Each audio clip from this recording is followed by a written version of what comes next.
Muy buenos días, feliz sábado, queridos hermanos. Para mí es un placer poder en esta hora compartir con ustedes esta mañana sabática y especialmente un mensaje de la palabra de Dios. Es muy importante lo que va a ocurrir esta semana en la UNACH porque tenemos nuestra primera semana de énfasis espiritual que se titula Fuertes. Y ese es el lema que iremos a trabajar con nuestra comunidad universitaria, nuestros alumnos y todos aquellos que puedan participar de las temáticas cada día durante las mañanas. Así que para mí es un privilegio, un placer realmente estar junto a ustedes. Creo que del año 2012, 2013, que no tengo el privilegio de predicar en un sábado de la mañana en esta iglesia tan maravillosa que fue la que me vio formarme también como estudiante hace aproximadamente 12 a 15, 16 años atrás en mi vida. Este lugar para mí fue especial porque, como ustedes ven acá, es maravilloso vivir acá. Hace algunos meses nos mudamos con mi esposa de Santiago, nos vinimos a vivir acá con nuestros hijos. Y realmente ha sido maravilloso tener esta experiencia viviendo aquí en la UNACH. Esperamos que esta semana realmente Dios pueda hablar a nuestros corazones. Tal vez hay elementos en nuestra vida que quisiésemos que Dios pudiese sanar, donde Dios puede obrar. Y por eso mismo, antes de abrir la palabra de Dios, les invito a poder hacer una oración para que el Señor nos dirija en este estudio, en este sermón, en esta meditación especial. Vamos a orar.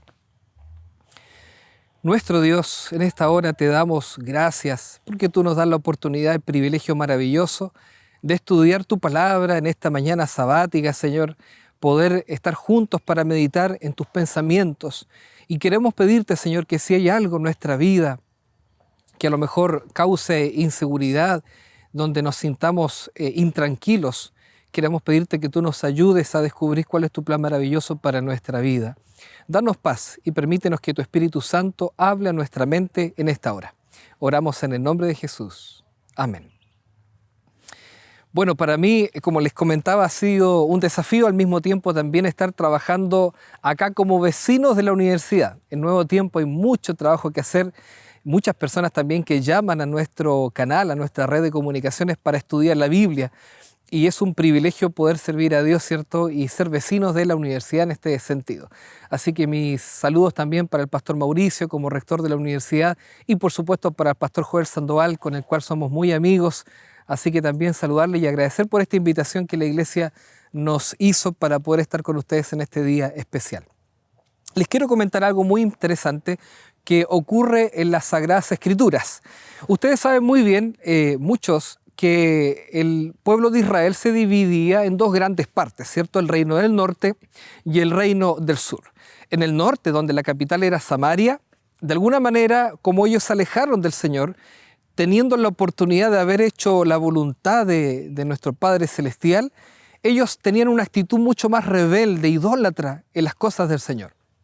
Fue así como en el año 722 a.C., entre Salmanasar V y Sargón II, finalmente lograron tomar el reino del norte y así sitiaron y tomaron Samaria.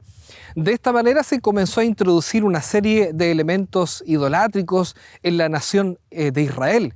Y asimismo también poco a poco esto fue contagiando el sur de Jerusalén, es decir, toda el área de Judá. Desde el año 722 no pasaron más de 20, 25 años en que el imperio asirio comenzó a hacer una política expansiva militar para tener más poderío sobre la zona. Entonces acá se estaban formando dos poderes fundamentales, que era Asiria y también que Egipto, que ya estaba bien posicionado, iba a producir cierta resistencia. Muchas naciones de la época, en la historia antigua, trataban de aliarse con Egipto para poder vencer o resistir finalmente los embates asirios. Sin embargo, aproximadamente en el año 701, 702, según algunos eruditos, este imperio asirio, ya ahora gobernado por el rey Senaquerib, va hacia el sur, hacia Jerusalén, para sitiar esta ciudad y de esta manera volver a hacer lo mismo que Asiria hizo con el norte, pero ahora hacerlo en el sur, es decir, tomar Jerusalén y todo Judea. Este avance militar, estas campañas que venían haciendo los asirios eran tan fuertes, tan agresivas, que los historiadores dicen que aproximadamente ya eran a esta altura unas 50 ciudades o pueblos pequeños los que fueron abatidos por los asirios durante esta campaña militar de expansión asiria.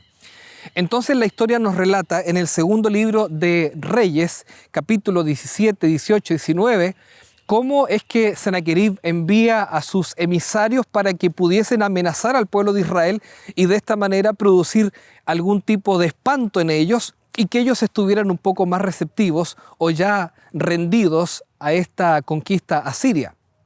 La Biblia nos señala un diálogo en estos capítulos entre el rey y también el Rabsaces, que eran aquellos que habían enviado, digamos, de parte de Asiria para amedrentar al pueblo.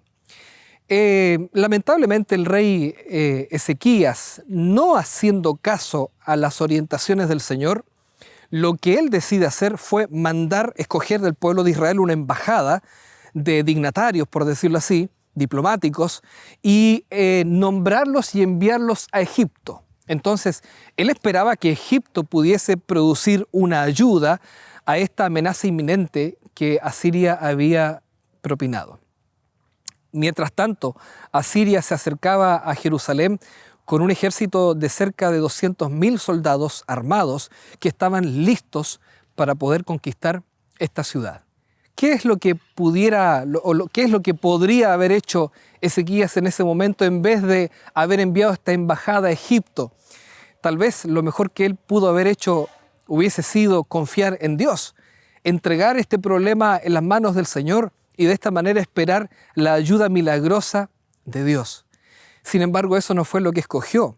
Y ante esta incredulidad de parte de Ezequías de enviar y pedir ayuda a Egipto, entonces aparece el profeta Isaías para poder entregarle un mensaje oportuno de esperanza y de salvación.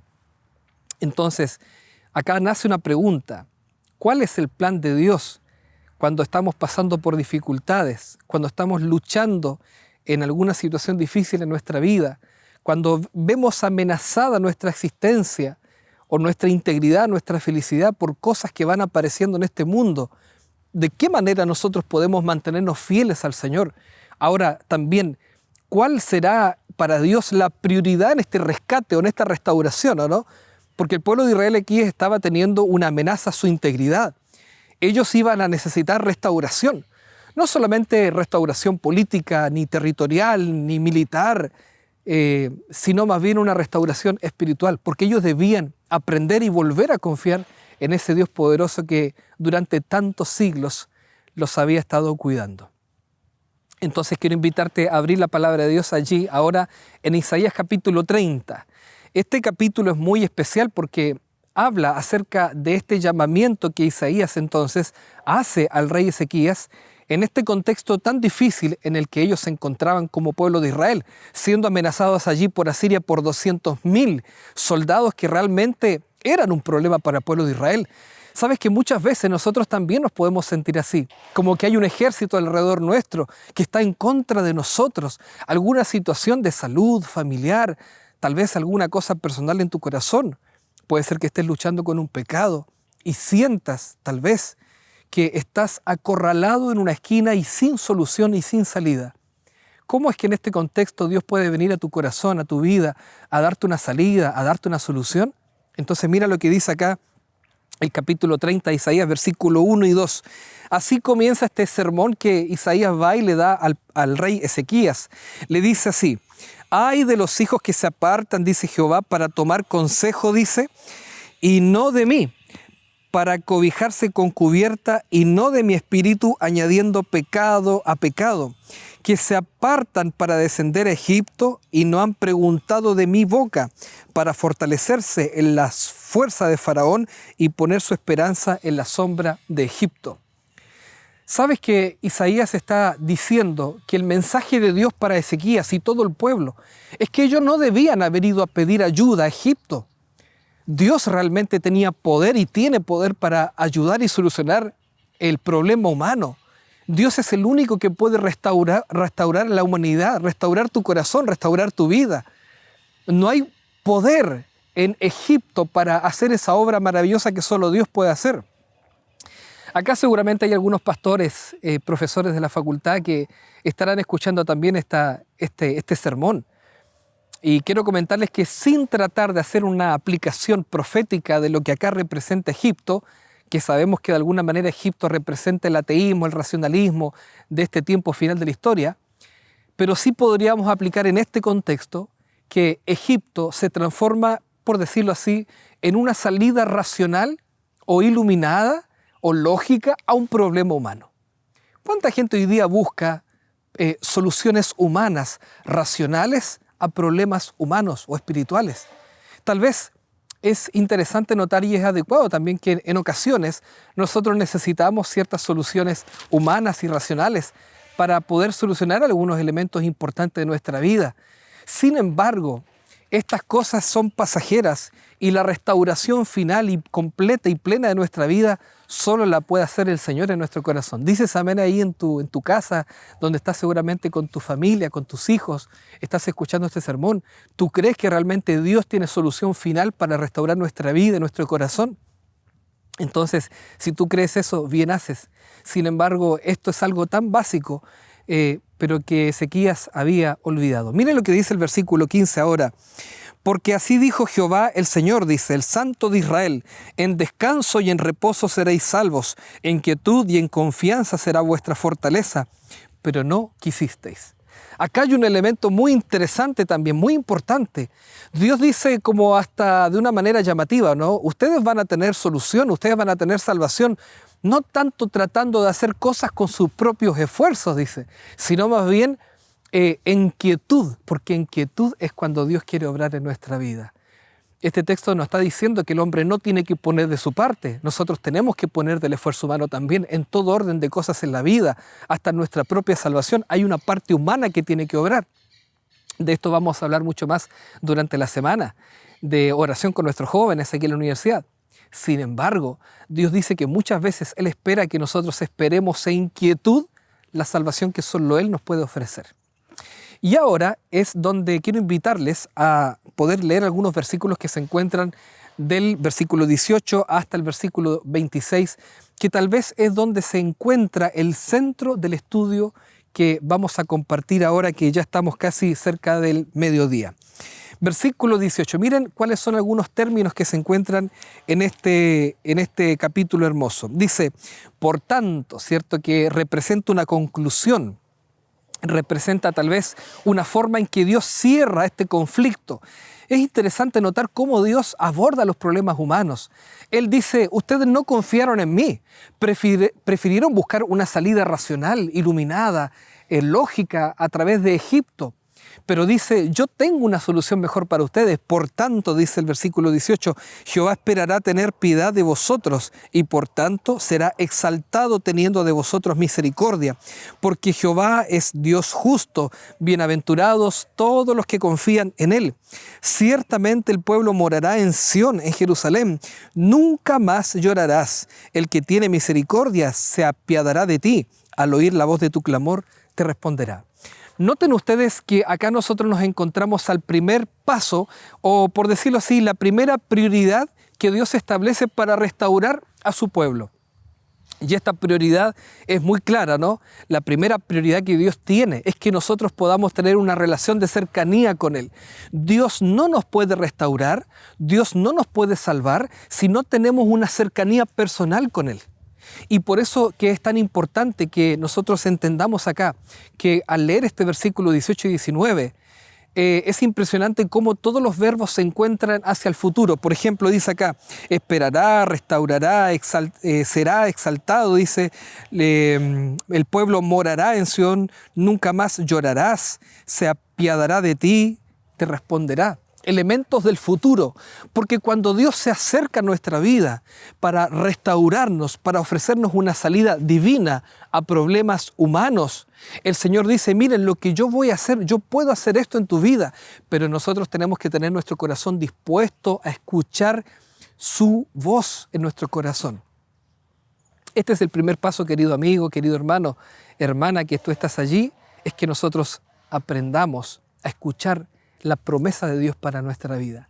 A veces, cuando estamos en dificultades, lo único que hacemos es escuchar a Dios al final, cuando ya no tenemos más solución, no tenemos más salida, cuando hemos agotado incluso la ayuda de Egipto, que de hecho el capítulo 30 dice que Egipto dará ayuda, pero será inútil la ayuda, porque solo Dios tiene poder para transformar, para cambiar vidas, para salvarnos, especialmente para salvarnos del pecado y de situaciones que solo la eternidad puede darnos tal esperanza.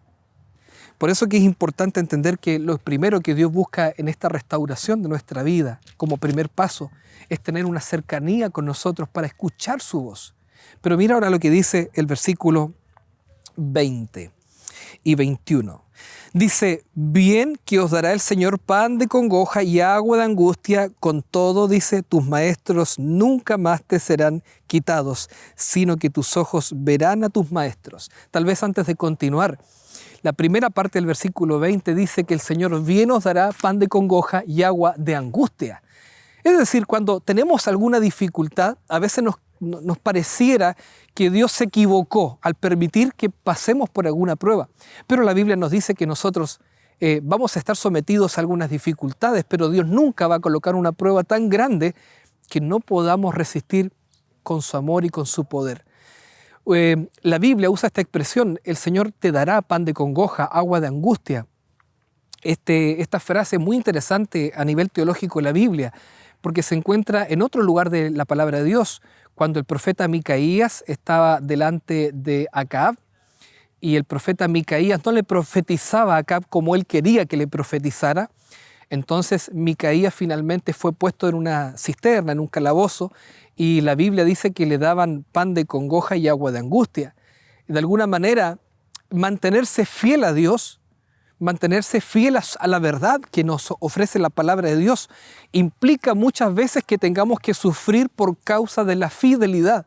Tal vez tú has estado en un problema en este momento en tu vida porque te has mantenido fiel al Señor, y esa fidelidad implica en tu vida una lucha espiritual que te tiene en constante conflicto. Dios dice, no te compliques con el pan de congoja y el agua de angustia, porque hay algo que Dios va a hacer en medio de la prueba.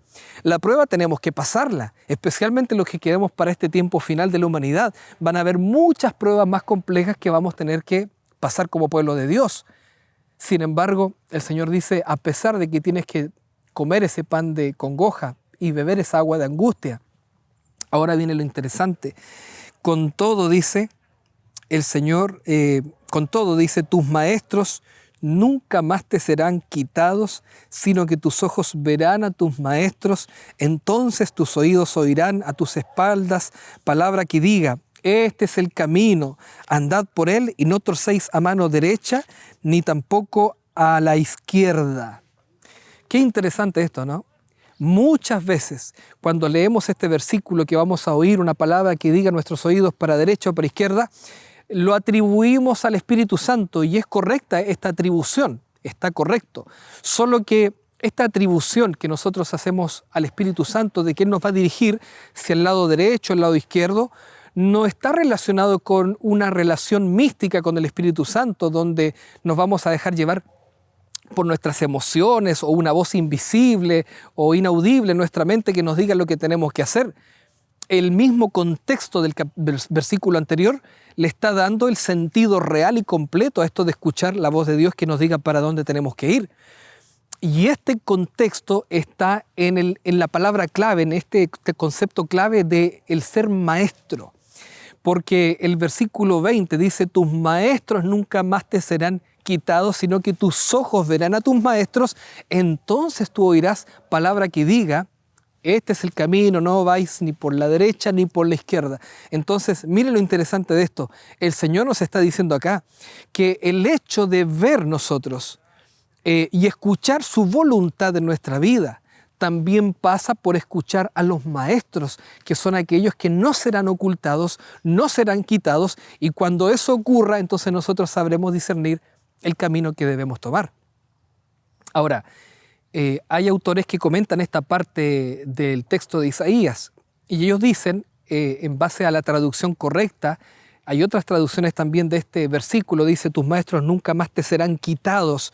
Esa expresión, no serán quitados, para los que les gusta acá el idioma hebreo, es una frase, un verbo que recae sobre la misma persona. Por lo tanto, este modo, este lenguaje que se encuentra aquí, lo notable, digamos, lo más correcto al texto podría ser: tus maestros nunca más se ocultarán, nunca más se irán. ¿Saben por qué?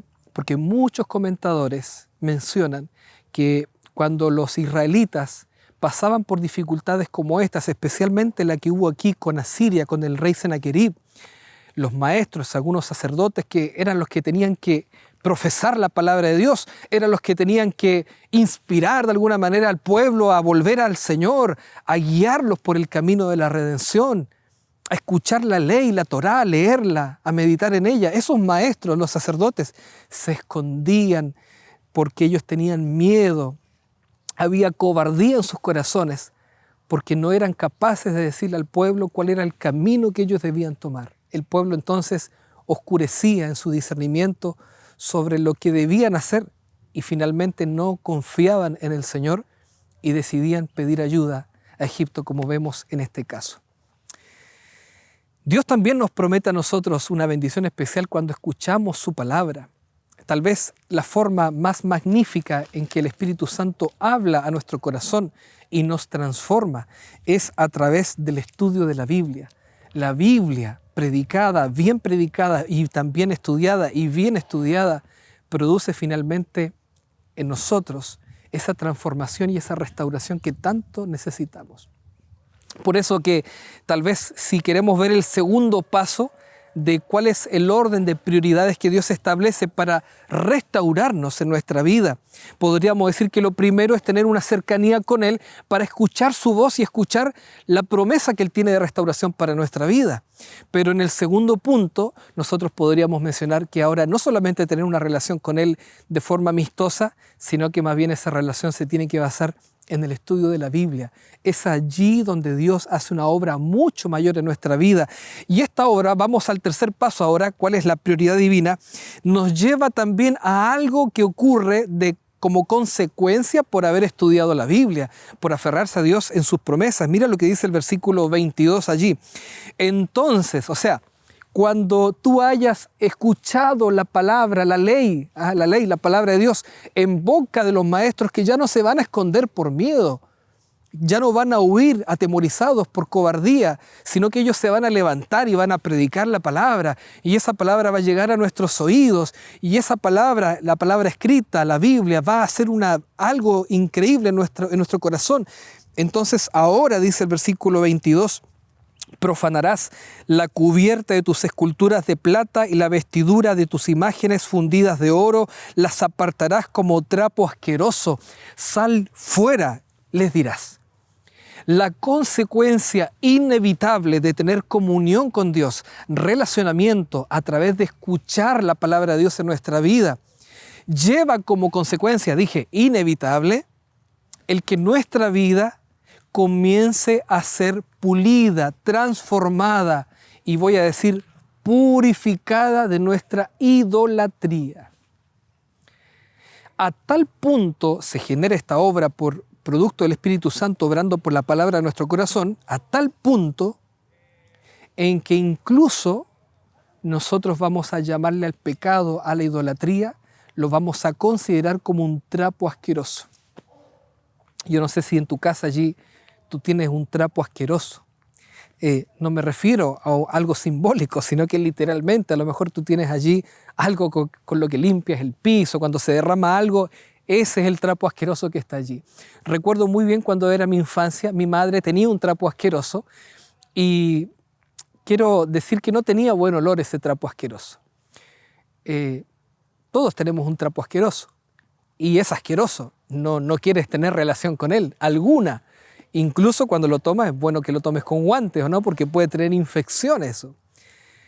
De la misma forma, el Señor dice que nosotros vamos a considerar el pecado en nuestra vida cuando pasemos tiempo con Él estudiando su palabra.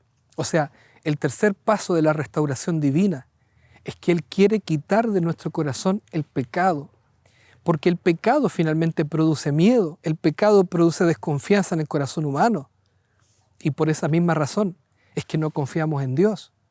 Y por esa misma razón es que vamos a Egipto a buscar ayuda, a buscar una solución racional a un problema, a un conflicto. Entonces, hay algo que nosotros tenemos que pensar acá.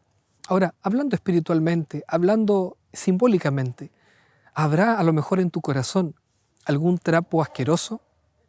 ¿Habrá algo en tu vida, algún hábito, algún pensamiento que solo tú conoces o los que te tienen más confianza y que te ha costado sacar ese pecado de tu corazón, transformándose en un trapo asqueroso?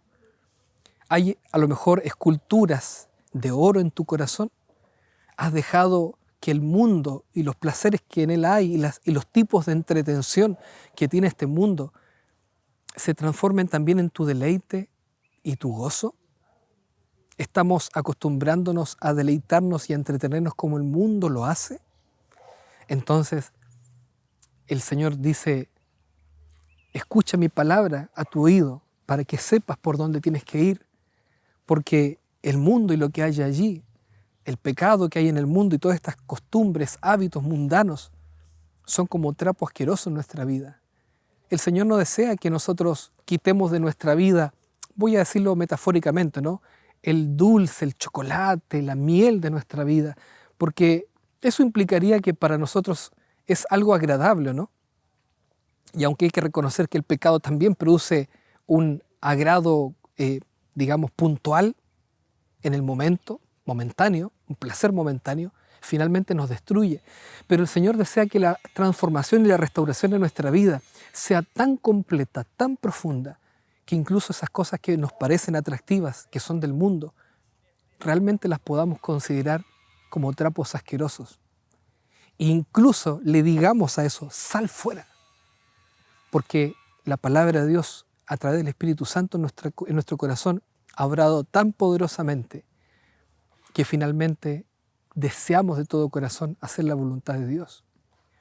Este era el problema que el pueblo de Israel tenía. Entonces ahora quiero leer la conclusión de esto.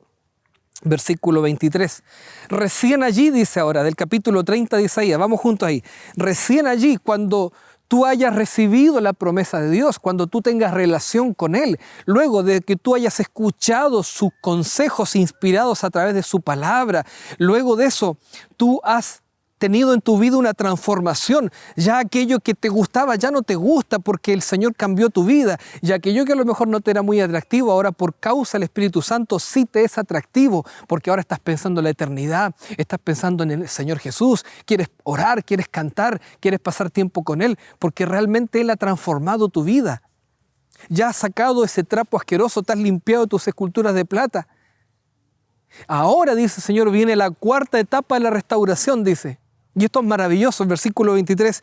Entonces dará el Señor lluvia a tu sementera cuando siembres la tierra y dará pan del fruto de la tierra y será abundante y pingüe, dice. Tus ganados en aquel tiempo serán apacentados en espaciosas dehesas. Tus bueyes y tus asnos que labran la tierra comerán grano limpio aventado con pala y criba. Seguramente alguno de ustedes conoce del campo, ¿no? Aquí estamos en una maravilla, ¿no?, del lugar más rural, alejado del mundo, por decirlo así. Yo tuve la oportunidad también allí en el Ceala, en Los Ángeles, de trabajar un tiempo en el campo, en la enseñanza media, para pagarme una parte de los estudios. Cuando era necesario tenía que salir allí.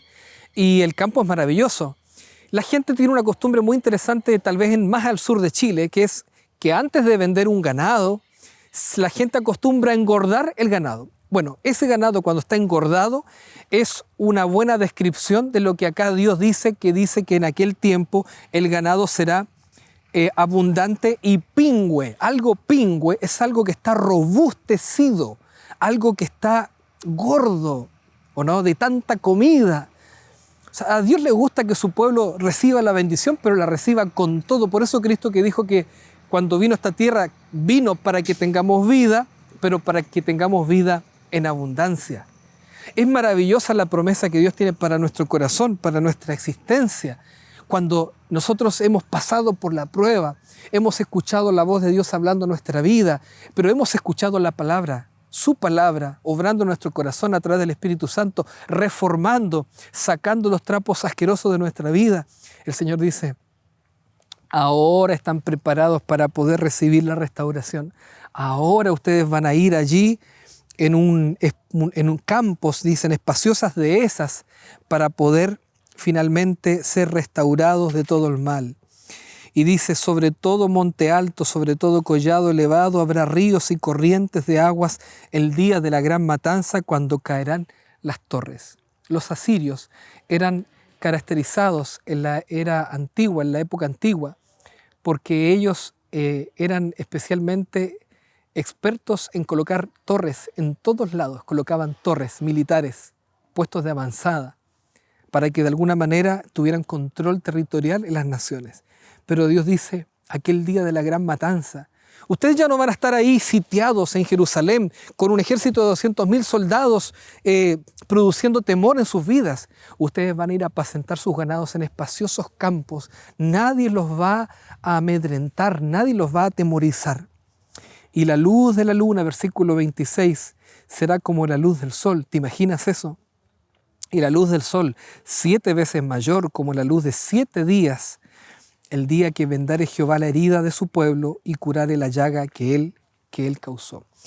Queridos hermanos, esta es la restauración que Dios quiere hacer en nuestra vida también.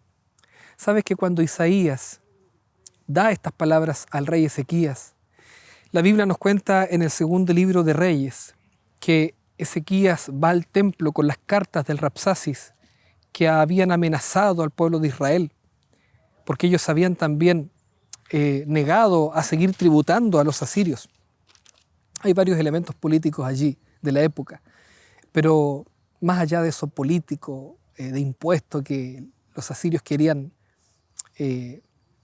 con los que querían presionar al pueblo de Israel, más allá de eso, Ezequías va al templo, extiende las cartas delante del Señor, con un corazón contrito, arrepentido, porque no había confiado en él y había mandado una embajada a Egipto pidiendo ayuda.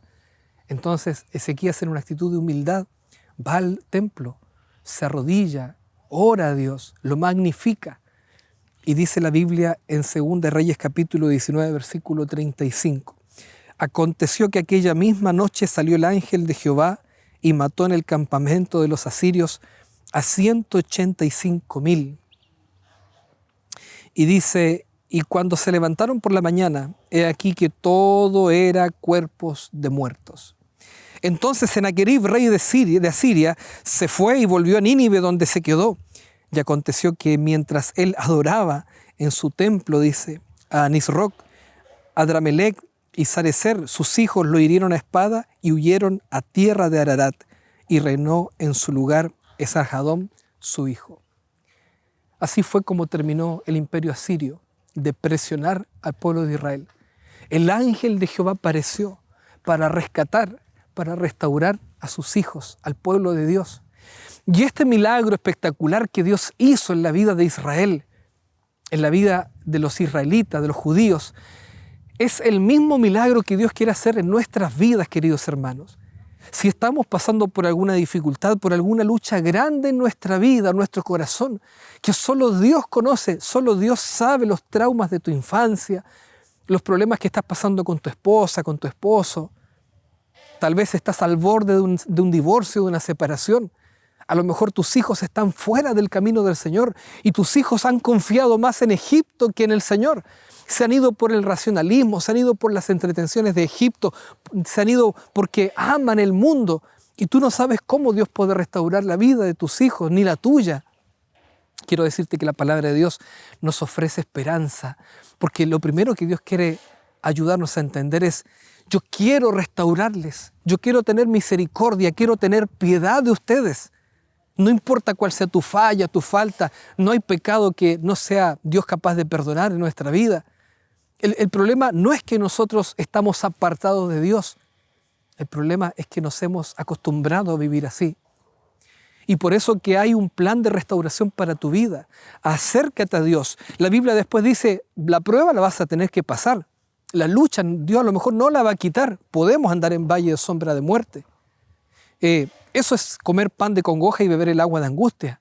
pero nosotros tenemos la oportunidad que en medio del valle de sombra de muerte podemos obtener la guía, la conducción divina, la palabra de Dios obrando en nuestro corazón, siendo incrustada en nuestra vida por el Espíritu Santo. Y luego de eso nuestro pecado, nuestro corazón puede ser limpio de la maldad.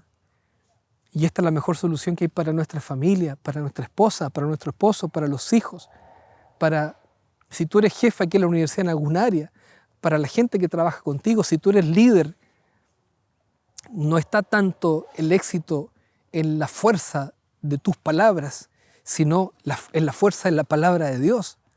Esa es la que finalmente transforma el corazón de las personas y hace que lo malo sea llamado trapo asqueroso. Recién allí, querido hermano, viene la restauración a nuestra vida y Dios hace milagros en nuestro corazón. ¿Te gustaría que el Señor obre en tu vida un milagro? ¿Te gustaría que el Señor restaure tu corazón, cambie tu ser, le dé profundidad nueva? Y como dice la Biblia, que la luz de la luna sea como la luz del sol y la luz del sol como la luz de 7 días. ¿Te gustaría tener mayor comprensión de las verdades espirituales del Señor para tu vida? Mayor iluminación en momentos de dificultad. Entonces, si quieres ser restaurado, yo quiero invitarte en este momento a que tú puedas disponer tu corazón para que hagamos juntos una oración y que de esta manera podamos terminar aceptando la invitación de Dios de confiar en Él y no confiar en soluciones lógicas y racionales, porque Dios y la lógica suya es para nosotros la primera razón de nuestra vida. ¿Te gustaría ser restaurado? Entonces descubre y aplica estas prioridades en la restauración divina para nuestra vida y te aseguro que vamos a encontrar victoria para todas aquellas dificultades y obstáculos en los que estemos viviendo. Vamos a orar juntos para terminar. Muchas gracias te damos, Señor, porque cuando abrimos tu palabra, tu Espíritu Santo coloca ese mensaje que necesitamos en nuestro corazón. Tal vez, Señor, algunos de nuestros hermanos que han escuchado este sermón están sufriendo por alguna dificultad que solo ellos conocen, que callan, alguna preocupación, cualquiera sea el índole de aquella. Pero cuando estudiamos tu palabra, sabemos que somos motivados a confiar en ti. Y a veces, Señor, de rebeldía, de ignorancia o de miedo, preferimos ir a buscar ayuda racional al mundo para salir de nuestras dificultades que tienen siempre un contexto espiritual. Pero queremos pedirte que tú vuelques nuestra vista, nuestros ojos a la eternidad, al cielo, para recibir esa promesa maravillosa que tú nos haces en nuestra vida, de querer anhelar la patria celestial. Tú estás dispuesto, Señor, a decirnos que quieres tener piedad de nosotros, que nos vas a restaurar, pero a veces apartamos nuestra mirada y solamente vemos cosas en el horizonte humano. Señor, permítenos pasar la prueba con humildad, sabiendo que nunca se apartará de nosotros tu consejo, tu Espíritu Santo, obrando a través de la inspiración en tu palabra, puede ayudarnos para encontrar orientación difícil en los momentos dificultosos en los que nos encontramos. Y también permite que esta obra maravillosa de tu Espíritu Santo cambie nuestro corazón para que de esta manera podamos estar conectados con el cielo y que podamos tener el carácter de Jesús. Señor, gracias porque finalmente tú prometes restaurar nuestra vida y eso queremos pedirte, que tú vengas pronto, Señor, que restaure nuestro corazón, nuestra vida, nuestros hijos, nuestro esposo, esposa, nuestros amigos, que restaure, Señor, nuestro corazón para que podamos algún día vivir contigo en esos espaciosos campos celestiales y podamos disfrutar, Señor, de ese manjar espiritual que por la eternidad tú quieres que podamos disfrutar. Bendice a cada uno de nuestros hermanos de la Iglesia UNACH. Oramos en el nombre de Jesús. Amén.